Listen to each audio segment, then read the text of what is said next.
Welcome to another episode of Intuition First podcast with your hosts, Heather McKay and Christine Mira. We're here to connect you to your intuition and the gifts of the universe to get more out of your life and your business. Hey, everybody. Welcome to Intuition First. I am your co-host, Heather McKay. And I'm Christine Mira. Hi. Welcome to another episode. We're glad you're with us today. Today, we're going to be talking about how life happens. And does life happen for you or does life happen to you? Does life happen at you? How do you feel about it? What happens in your day-to-day life and how is that landing for you? What do you think, Christine? Well, if life happens at you or to you, what are you? If it's You're happening, a victim. You're a victim of life circumstance. Right. And your life is about responding to things, reacting to things, right? Mm-hmm. When life happens for you, what's that? That's teaching you things. That's allowing more to come in. Yep, that's the difference. That's the distinction. So people who are having a really hard time living their life, living into their life, it comes from that perspective that things are happening at me all the time. Oh my God, I have no control. Oh, look at this, look at that. Oh my God, I got to do this, do that. And literally that is how their life is. It's traumatic. It's dramatic. It's stuff that, I'm not wanting this and it's coming at me and oh my God, I need to respond and the energy around that is usually one of negativity or sarcasm or dismissal. That's what happens when life happens at you or to you because you don't feel like that should be occurring. Right. Like you have no control. Right. Anything is happening. Yeah, exactly. And so what happens for people, now remember in another episode, we talked about scarcity and fear. Right. That's where that frequency lives when life happens at you. Mm-hmm. Right? Yeah. Oh no, not again. Right. I just did that. Oh my God. Or, something breaks down or the laundry machine explodes, whatever it is, it's like, and your immediate reaction is, oh my God. It's like that. That's terrible. Nothing good is gonna come out of that when you're in that. Well, what's gonna come out of that is you're gonna have a high blood pressure. You're gonna not like your life very much. You're probably gonna be angry and you're gonna be screaming at other people. You're going to be like depressed, maybe anxiety. Yeah. Yep. No. And you're going to be indignant. Yes. Bitter. Yeah. That's what happens for people when life happens at you and to you. But when life happens for you, all those same things happen. The washing machine blows up, the car breaks down, someone breaks up with you. Like when life happens for you, you sort of stop and go, okay, what's going on here? Life, like I'm supposed to pause for a second. What is it I'm supposed to be understanding here and knowing? Like maybe that breakup was a lesson about you giving yourself up too much or somebody taking advantage of you or, not being nice to you or abusing you. Life's happening for you. So you get a moment to stop and look and focus your attention towards, is that relationship really working for you? Is it nourishing you? Are you growing? Are you expanding? Do you feel love? Are you moving forward or are you stuck and idling and feeling small and disregarded? Right. Or the washing machine blew up, you got water everywhere and you're like, why did that happen? Well, sometimes life just happens. Sometimes it is just things happening. Yeah. Not because you asked for it, not because you deserved it. Right. Sometimes things just happen. Things and break. in the in the response to the washing machine breaking, the the silver lining in that is that you really always hated that washing machine, and now you get to buy a new one. And right. oh, all the water on the floor actually made me clean my laundry room up, and now it's spick and span clean. Right. Which may take you a minute to get there in your mind as the water's everywhere and you're trying to, but you may not be able to control that something breaks like that. You can't control what happened, but you can control your reaction to what happened every time. You can control your reaction. Exactly. And that's going to frame the whole situation for your family. Say your kids come in and they see you screaming and yelling about whatever just happened. What are they going to do? Well, they're going to run away. The dog's going to run away into the other room and hide because they don't want to be around that mad energy. But if somehow you can accept it, calm yourself down, think about what the silver lining could be, and it may take you a minute. Like I said, doesn't mean you're going to be right away feeling that.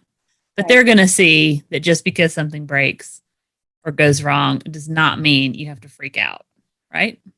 Yeah. I mean, even when you think about you as a human, how much you grew. Like if the washing machine broke down in my 20s, I'd be like, oh, rah, rah, rah, rah, rah, rah. In my 30s, I'd be, rah, rah, rah, all right. In my 40s and my 50s, like, oh, okay, it broke, right? Like life gives us experience so that we, in our response to that, shows us how much we've grown up, right? So that's true too. Right. So there's that marker. And then the other thing is that life happens. It's not always good and it's not always bad, but it's like you said, it's how we respond to it. It's the choices that we make inside of it. It's how we don't let something emotionally upset us in such a way that it puts us on kilter, makes us go sideways, right? Right. But even if that does happen and you do go sideways, like you might react in the moment and have those absolutely, yeah, those responses, yeah. But it's maybe after that, and you step back and you go, oh, okay, I got triggered. I acknowledge I got triggered. I acknowledge that I was emotional. Why did that happen? What came out of that? What did I need to know? Sometimes there's a deeper meaning, and other times, no, it's just life. Yeah, I know. Traffic is an area a lot of people get triggered when they're driving to and from. Somebody cuts them off, or somebody doesn't follow the traffic directions, that everybody follows, and you get mad or whatever. And I've always tried to remember that I cannot control what others do. It doesn't. I mean, unless it causes an accident, I can't control it. So why worry about it so much? Right. And that's hard for some people. It's hard for some people. But I have friends that'll go, but what about the traffic? Or what about the parking? And, I'm like, what about it? What about it? Right. So if I go someplace and I need parking, I call up my angels and I go, parking fairy. That's right. I need a parking spot. That's right. And my late husband used to, he would, no such thing as parking fairies. And I would call my parking fairy up, and literally we would find a parking space right in front of the venue. Yep. And so then over the years, I would say, watch this, parking fairy. And then we would find a parking space in front of the venue or very close to the venue. So I never let stuff like that stop me, even weather. Like sometimes it's going to rain or, maybe it's going to snow in Tahoe. It's like, yeah, it's going to happen. Okay. Right. And I just go on about my business because there's that other thing about intention and focus. Mm-hmm.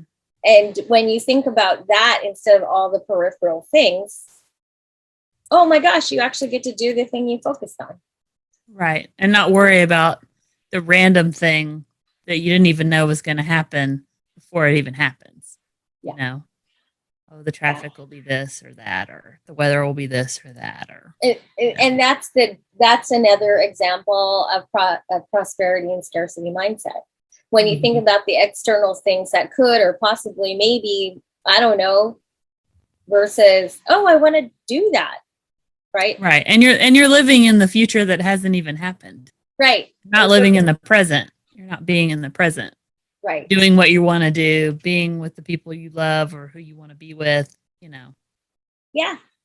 take So it. that's the thing. When your life feels like you are just responding from a place of contraction and just, oh God, that's a good time to stop and take a breath and ask yourself, am I responding from a place of being a victim, or am I responding from a place of being a student and learning? Right. And the other thing too, I think, is as things happen, if you react negatively all the time to these little things and you say, this always happens. Oh, This yeah, then it always to me happens. all the time. It Then it happens all always the happens. time. It's what, self-fulfilling prophecy or whatever. Like, I believe that. Like, you keep speaking it out there and Well, things are the going to thing keep is, coming. when you say that, you speak it into existence. You're Yes. telling the universe, this is always happening. And so the universe is like, okay, I guess it's always happening. Yep. Here. Yeah. So you hear people that do that, and then you're like, don't do that. Let's not talk that way. Let's not think that way. Yeah. And there's an episode we're going to do about reframing or speaking, but it is in that context of, how you speak. The way life shows up for you is the way the universe will give it to you, because the universe will always give you what you're asking for. Right. And I've heard your brain doesn't know, or your conscious mind and your subconscious mind doesn't know the difference between reality and imagination. So you're imagining something, or you're putting it out there, and your subconscious mind is like, okay, and it's working in tandem with the universe to give you whatever you want. If you keep saying, I'm a failure, I keep failing at this, and your subconscious mind is like your cheerleader going, okay, failure, let's go. Yeah, well, and the other thing, energetically, your mind into your breath, down to your belly, out into your aura, you're transmitting that to the universe, speaking that this is my reality. And the universe is like, okay, right, that's what you want. That's what you're transmitting. That's okay. And you get these same or reoccurring situations of sameness until you decide you've learned it, you're aware of it, you got the nuggets of wisdom from it, and you want another lesson. You want to move on. Right. Exactly. Yeah. Your mic dropped out. Sorry. Oh, sorry about that. Yeah. What did you just say? I said, yeah, I totally agree. Yeah. With that, you have to be conscious of it. And and here's the thing. I can hear some of you going, oh yeah, I'm going to be conscious of it, right? Do they know how hard that is? Do they know how hard it is to be able to? And the thing is if you say it's hard, then it's hard. It's hard. Yeah. Right. But if you say, oh, I'm going to try that. When I'm conscious and I hear myself speaking in that way, I'm going to try and reframe it. Even inside your own head. Yeah. Just because it's inside your head, it's just as powerful as if you were speaking it out loud. I have a quote from Buddha that says, oh, okay. What you think, you will become. What you feel, you will attract. And what you imagine, you will create. Then let's imagine good things. Always. Yeah. Always. Agreed. Well, thanks today. That was awesome. Thank you. Yeah, I think that's a good spot to wrap it up. Thank you guys for being with us. We hope that you'll tune in next time for Intuition First. See ya. Bye now. Bye. Thanks for joining us for this episode of Intuition First. We're so glad that you chose to spend your time with us today. If you know someone who could benefit from this episode, please share it with them and tag us on Instagram at Intuition First. We'd love to hear what you enjoyed and what you'd like to hear more of. And until the next time, keep listening to your intuition. It really knows what it's talking about.